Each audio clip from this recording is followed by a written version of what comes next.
37 lugar sa bansa tinitingnang hotspot ng DILG para sa eleksyon 2025. Narito ang news scoop ni Kim Gomez.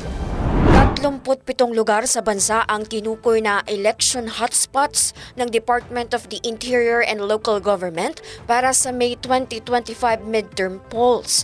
Ayon kay Interior Secretary John Vic Remulla, 28 sa nasabing bilang ay mula sa Bangsamoro Autonomous Region in Muslim Mindanao, habang ang natitira naman ay nasa 3rd at 4th District ng Leyte at Central Luzon. Bagamat mas kakaunti ang election hotspot kumpara noong nakaraang taon, patuloy ang paghahanda ng law enforcement agencies upang matiyak ang seguridad at kapayapaan sa halalan.